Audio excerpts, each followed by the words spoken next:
वंदे मातरम छात्रों, एक बार फिर स्वागत है आपका अपने YouTube channel NCERT smart network पर। जहां हम कल बात कर रहे थे परमाणु के बारे में, पदार्थों का अध्ययन कर रहे थे और पदार्थों में हमने परमाणु के बारे में जनरल जानकारियां कलेक्ट की थी। आज उसी में आगे बात करते हैं। कल हमने बच्चों बात की थी परमाणु के बारे में और परमाणु में हमने नाभिक का अध्ययन किया था। नाभिक के अतिरिक्त हमने बात की थी संयोजी कक्षा या संयोजी कोश की। इसके अतिरिक्त हमने बात की थी उपांत्य कोश, कर्नेल, कक्षक और संयोजकता के बारे में बात की थी। इनके बारे में हमने नॉर्मली अध्ययन किया था। आज बात करते हैं इससे आगे परमाणु के द्रव्यमान के बारे में या परमाणु भार के बारे में।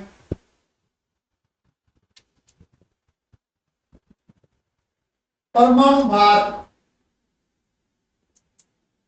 तो जब परमाणु भार की बात करें, परमाणु भार या परमाणु द्रव्यमान भी कह सकते हो इसको, एटॉमिक मास।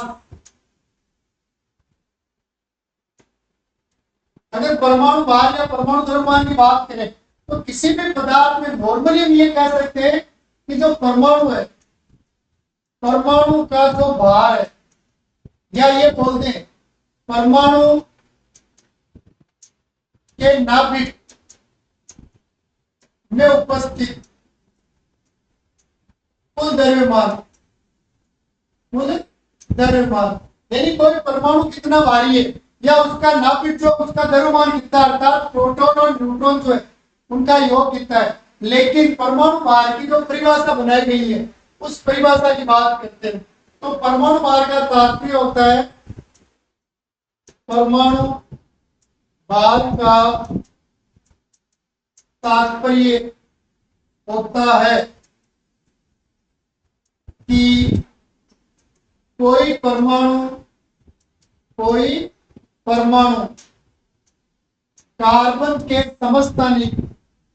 कार्बन के समस्थानिक C12 के 1/12 भाग, या आप बोल सकते हो 1/12 भाग के लिए कार्बन के 0.012 किलोग्राम या 12 ग्राम जो मात्रा है कार्बन की के 1/12 भाग, के 1/12 भाग से कितना भारी है, तो परमाणु का भार जो है, परमाणु भार, उसकी बात करें तो परमाणु भार का निर्धारण जो किया गया बच्चों, वो किया गया कार्बन के आधार पर। कार्बन के कार्बन 12, कार्बन 13 और कार्बन 14 ये 3 समस्थानिक होते हैं और इन समस्थानिक में से कार्बन 12 जो है वो प्रकृति में 99% पाया जाता है। और इस कार्बन 12 के द्रव्यमान के आधार पर किसी भी पदार्थ के परमाणु भार का निर्धारण किया जाता है। तो जो कार्बन 12 होता है, इस कार्बन 12 का परमाणु भार तो निकाल लिया मास स्पेक्ट्रोस्कोपी द्वारा, मास स्पेक्ट्रोस्कोपी।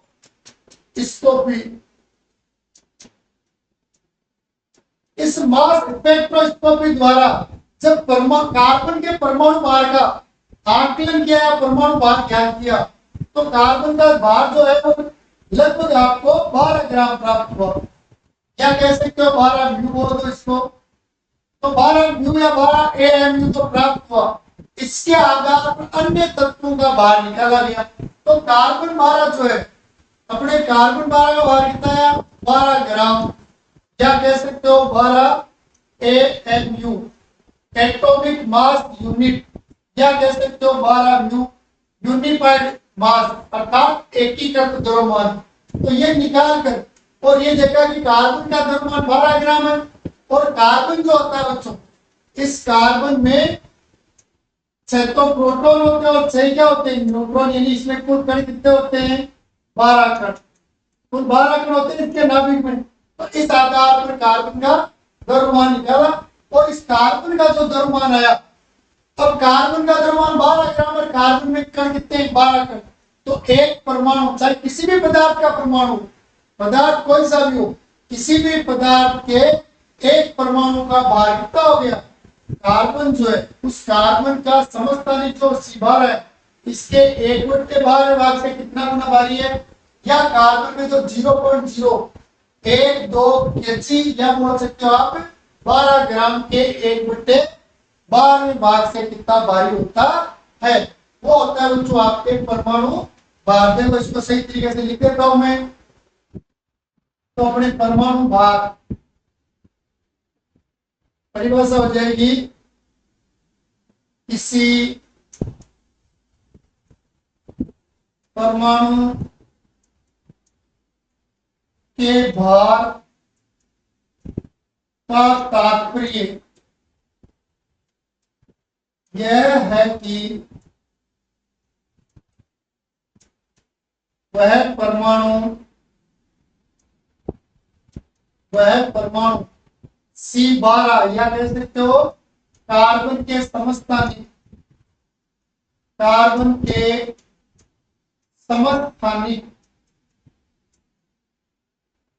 C12 के 1/12 भाग, 1/12 भाग से कितने गुना भारी है? परमाणु का भार होता है या भार कहलाता है।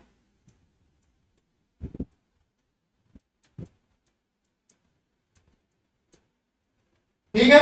और वो जो परमाणु भार जो होता है, परमाणु भार को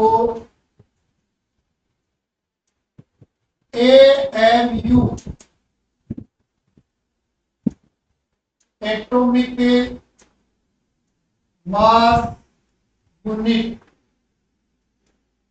एटॉमिक मास यूनिट, या आप कह सकते हो म्यू से रिप्रेजेंट करते हैं या दर्शाते हैं, म्यू से दर्शाते हैं। एक बार स्क्रीनशॉट ले लो इसका।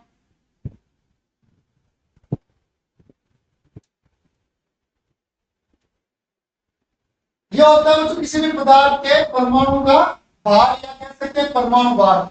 अब बच्चों ये जो परमाणु भार है, इस परमाणु भार के बाद बात करते हैं मोल की। तो यहां समझते हैं मोल अवधारणा।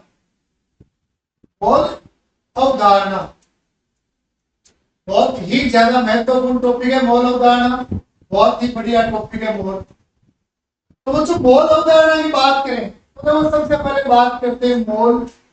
तो मोल की हम नॉर्मली एक परिभाषा ये कह सकते हैं, जैसे हमने परमाणु भार के लिए कहा कि एक परमाणु का भार क्या है, कि कार्बन के 1/12 भाग जो है, उस 1/12 भाग का कितना गुना भारी है। वैसे ही एक मोल के लिए कह सकते हैं, एक मोल का तात्पर्य यह है कि किसी पदार्थ में कणों की संख्या उतनी ही होती है जितनी C12 के 1/12 भाग, 1/12 भाग में होती है।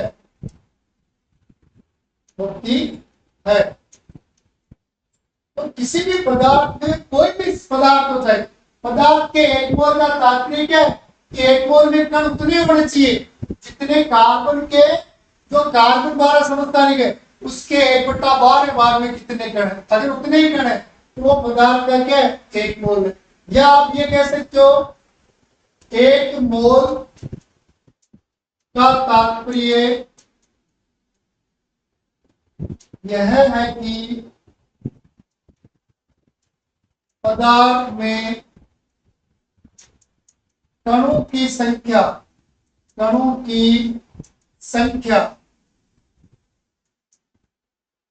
6.022 इंटू 10⁻23 है। अगर किसी पदार्थ में कुल कणों की संख्या 6.022 इंटू 10⁻23 है तो इसका मतलब वो उस पदार्थ का एक मोल मात्रा है। वो क्या है उस पदार्थ की एक मोल मात्रा। तो हम ये कह सकते हैं एक मोल इज इक्वल 6.022 इंटू 10⁻23 कण। अब बच्चों अगर आपके पास यहाँ पर एक मोल जो है वो अगर आपके क्या है परमाणु है तो कण जो होंगे वो भी क्या होंगे 6.022 इंटू 10⁻23 कण। ये कण आपके परमाणु के होंगे। इतने परमाणु होंगे। और अगर मान लो अपने पास क्या है एक मोल इलेक्ट्रॉन है तो एक मोल में इलेक्ट्रॉनों की संख्या तो 6.022 इंटू 10⁻23 इलेक्ट्रॉन। यानी आपके मोल कौन सा है। अगर परमाणु है तो कण भी परमाणु के रूप में होंगे।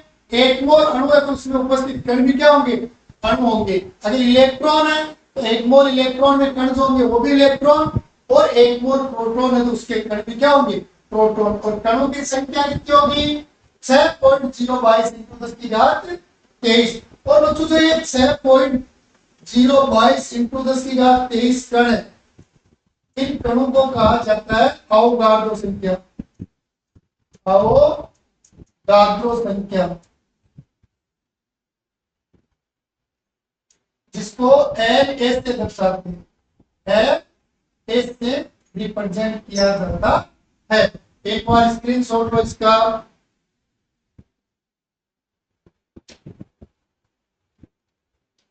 तो ये अपने मोल है। मोल की एक परिभाषा आप बोल सकते हो परमाणु भार की तरह कि जिस प्रकार परमाणु भार क्या है कोई परमाणु जो है कार्बन के 1/12 भाग से कितना भारी है वो उसका परमाणु भार है। वैसे एक मोल का मतलब क्या है किसी पदार्थ के एक मोल का सीधा मीनिंग यही है कि उसमें उतने ही कण होने चाहिए जितने कार्बन के 1/12 भाग में कणों की संख्या होती है। और एक मोल में कणों की संख्या होती कितनी है तो वो होती है बच्चों आपके 6.022 इंटू 10⁻23।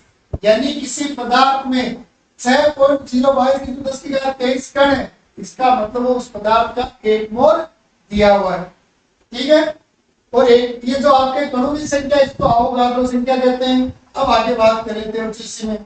बच्चों एक परिभाषा अगर आपको मोल निकालना है परिभाषा के बाद तो मोल निकालने के लिए भार बटा मोलर द्रव्यमान।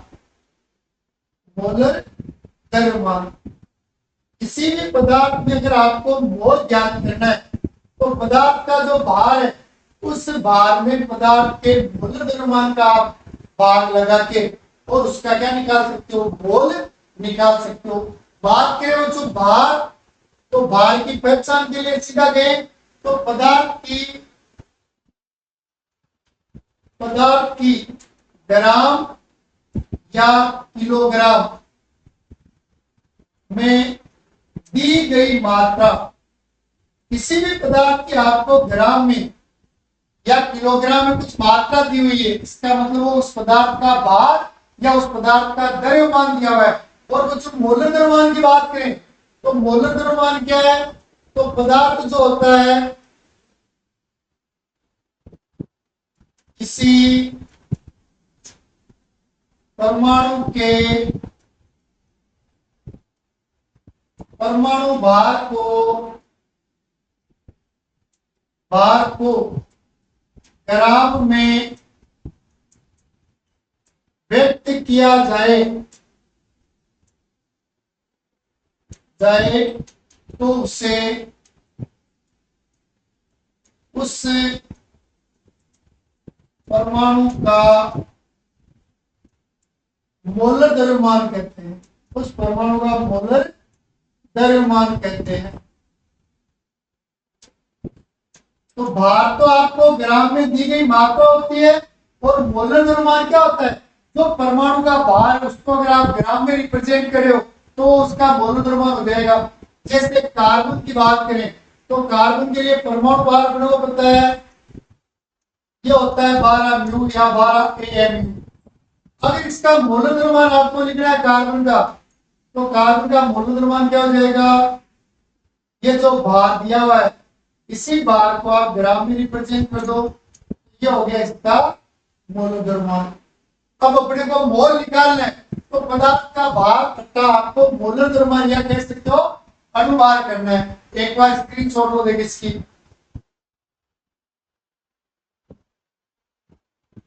अब देखो तो अपने को इस प्रकार कोई क्वेश्चन दिया, उसमें मोल निकालने कैसे निकालेंगे वो देख लेते हैं हम।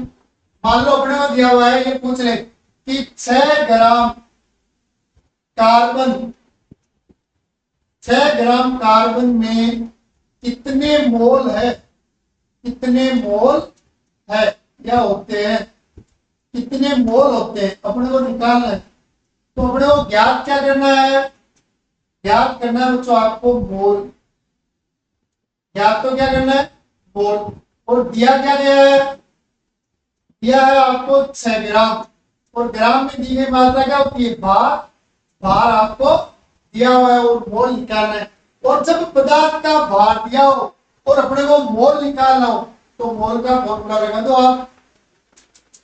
तो मोल का फॉर्मूला क्या हो जाएगा, भार बटा मोलर द्रव्यमान, भार अपॉन मोलर द्रव्यमान। तो देखो भार अपॉन मोलर द्रव्यमान अप्लाई करें तो मोल निकालना है, भार दिया हुआ है 6 ग्राम। और बच्चों मोलर द्रव्यमान की अगर हम बात करें तो मोलर द्रव्यमान कार्बन का मोलर द्रव्यमान फिक्स होता है, तो उसका परमाणु भार होता है, इसको ग्राम में रखते हैं। तो कार्बन का मोलर द्रव्यमान होता है 12 ग्राम। तो फॉर्मूले में रख देते हैं, ये आ जाएगा आपके 12 ग्राम। तो अपने क्या हो जाएगा 6 से ये 2 1/2.5 मोल। तो कार्बन की मात्रा अगर 6 ग्राम दी हुई है, इसका मतलब वो उसका कितना मोल दिया हुआ है 0.5 मोल। तो आपको अगर ग्राम में मात्रा दी गई है और आपको निकालना क्या है, पदार्थ का मोल निकालना है, तो पदार्थ की दी गई ग्राम मात्रा में पदार्थ के मोल द्रव्यमान का आप क्या लगाओ, भाग लगाओ, आपको मोल प्राप्त हो जाएंगे। एक बार स्क्रीनशॉट लो।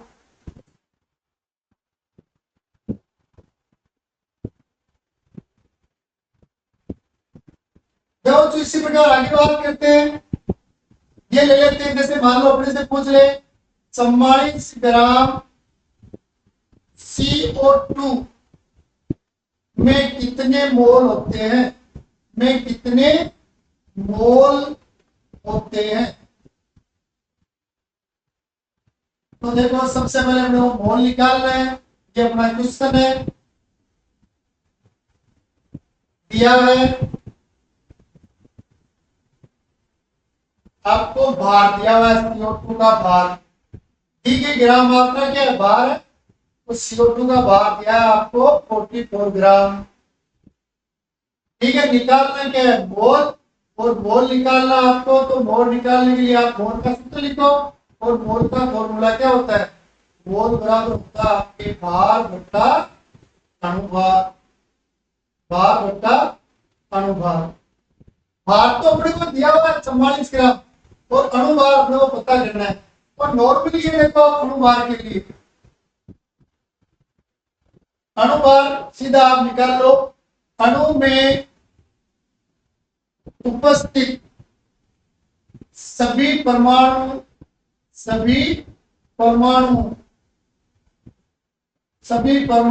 के परमाणु भारों का योग, परमाणु भारों का योग। तो देखो अपने CO2 की बात करें तो CO2 में कौन कौन से परमाणु है, कार्बन, तो कार्बन का परमाणु भार प्लस 2 ऑक्सीजन है, तो 2 इंटू ऑक्सीजन का परमाणु भार, ये लगा के परमाणु भार अणुभार निकाल लेते हैं। तो देखो CO2 का अणुभार निकाल रहे हैं, और अणुभार को जैसे ग्राम में रख दोगे आप तो उसका क्या हो जाएगा मोल द्रव्यमान।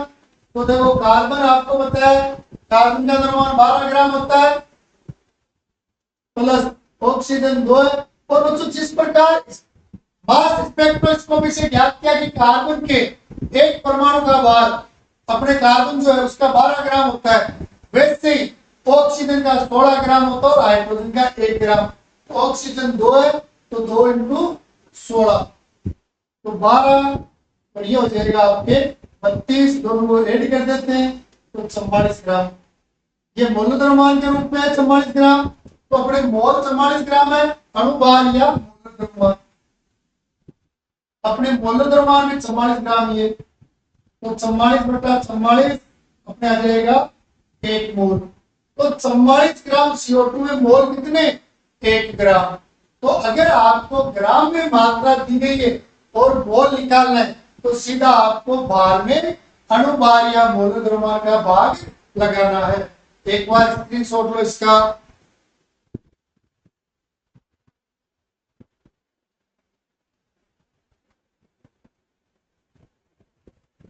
तो ये तो हो गया बच्चों, जब आपको भार दिया हुआ है मोल निकालना हो तब। बच्चों एक चीज, जैसे 1 मोल में कण फिक्स है अपने पास, 1 मोल बराबर होता है 6.022 इंटू 10⁻23 कण। अब आपको मोल निकालना है तो मोल के लिए आप एक सूत्र ये भी लिख सकते हो, मोल बराबर दिए गए कणों की संख्या, दिए गए कणों की संख्या अपॉन, इसमें आप भाग दे सकते हो Na, और Na का मान ये होता है अपने। अगर आपको मोल निकालना और आपको भार में देखकर कणों की संख्या दी है, किसी पदार्थ में कणों की संख्या दी हुई है और आपको निकालना क्या, उसके मोलों की संख्या निकालनी, तो कैसे निकालोगे? तो आपको जो कण दिए हुए उसमें बच्चों आप Na का भाग लगा दो। जैसे देखो क्वेश्चन लिख लेते हैं हम, 6.022 इंटू 10⁻23 कण वाले तत्व में कितने मोल है, में कितने मोल होते हैं। आपसे पूछ रहा, आपको कण दिए गए कि 6.022 इंटू 10⁻23 कण है, तो इसके मोल बताने आपको, मोल का सूत्र लगाना है।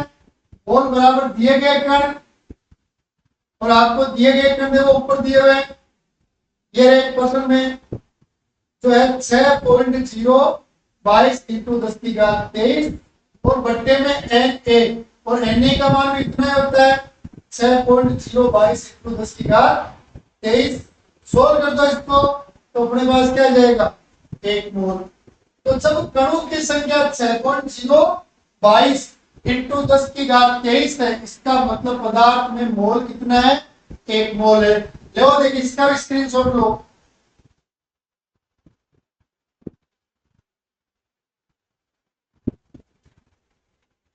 ठीक है, और देखो आगे क्वेश्चन लिख लेते हैं।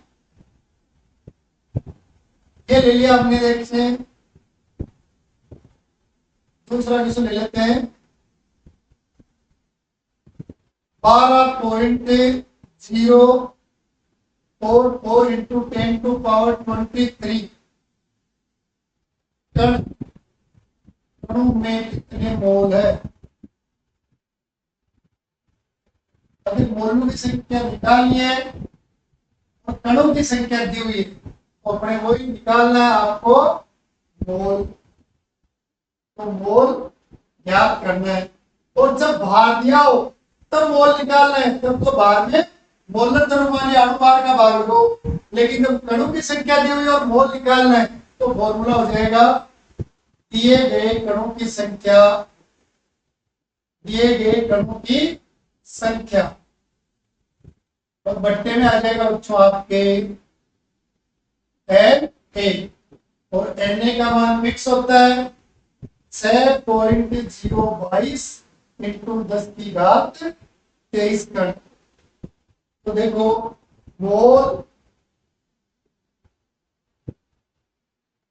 इस इक्वल हो जाएगा आपके, दिए गए कण आपको 12.044 इंटू 10⁻23 भाग लगाना है 6.022 इंटू 10⁻23। 10⁻23 से 10⁻23 क्रॉस आउट हो जाएगी, 12.044 6.022, दशमलव से दशमलव उठा दो तो 12.044 में आपको भाग लगाना है 6.022 का।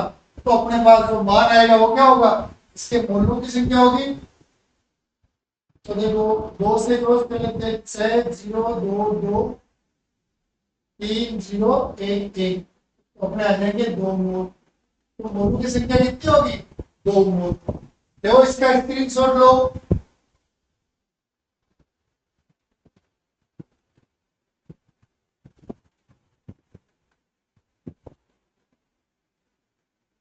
ठीक है बच्चों, तो ये हो गया आपके पास दो तरीके।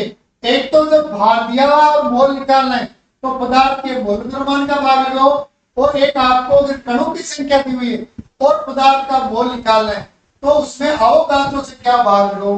तीसरी चीज देखो आप बच्चों, एक मोल किसी गैस या द्रव पदार्थ की बात करें तो एनटीपी, एटीपी या एसटीपी पर किसी एक मोल पदार्थ का आयतन, पदार्थ का आयतन 22.4 लीटर होता है। जिस प्रकार एक मोल में कण 6.022 इंटू 10⁻23 होते हैं बच्चों, वैसे ही एसटीपी या एनटीपी पर किसी एक मोल पदार्थ का आयतन कितना होता है? 22.4 लीटर। यहाँ देखो एनटीपी या एसटीपी, एन यानी आपके यहाँ नॉर्मल टेम्परेचर प्रेशर और एस यानी स्टैंडर्ड टेम्परेचर प्रेशर यानी मानक ताप दाब। तो जब ताप और दाब क्या हो? मानक ताप दाब हो। मानक ताप दाब पर किसी भी पदार्थ, मोस्टली गैस और बात करें द्रव, तो उसके एक मोल पदार्थ का आयतन कितना होता है? 22.4 लीटर।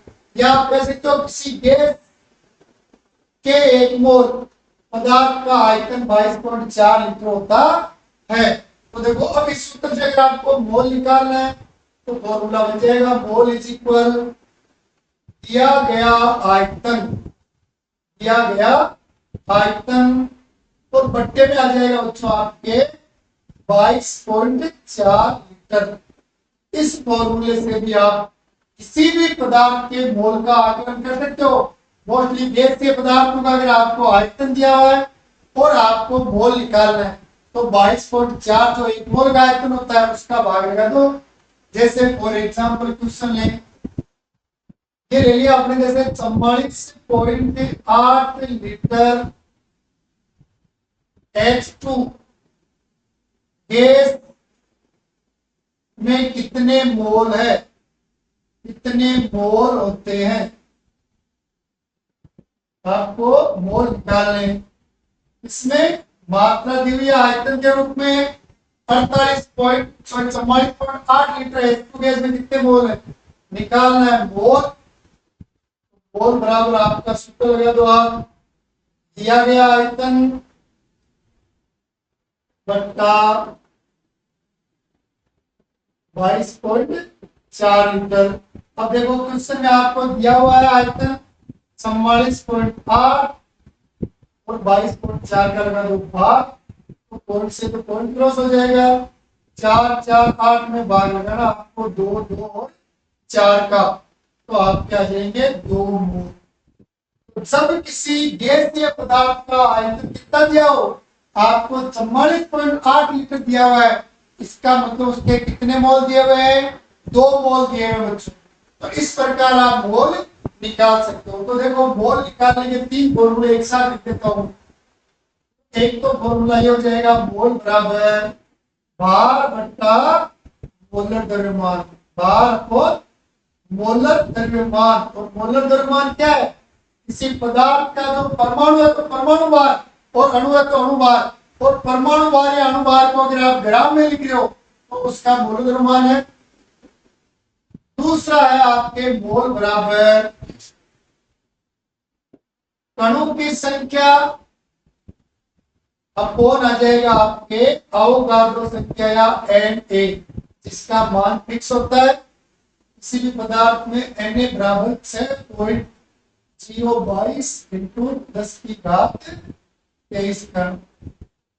और एक आपको बच्चों दिया है, अगर मोल निकालना है गैस को क्या आयतन के सापेक्ष, तो सूत्र होगा आयतन बट्टा 22.4 लीटर और आप जानते हो एक मोल का आयतन, एक मोल गैस का आयतन होता है 22.4 लीटर एनटीपी या एसटीपी पर। STP standard temperature pressure, NTP normal temperature pressure. तो इसका भी स्क्रीनशॉट ले लो।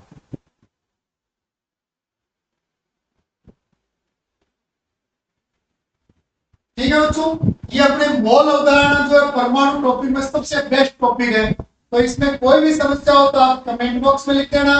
ज्यादा से ज्यादा क्लासें लेनी है और इनको ज्यादा से ज्यादा शेयर करनी है। जय हिंद, वंदे मातरम।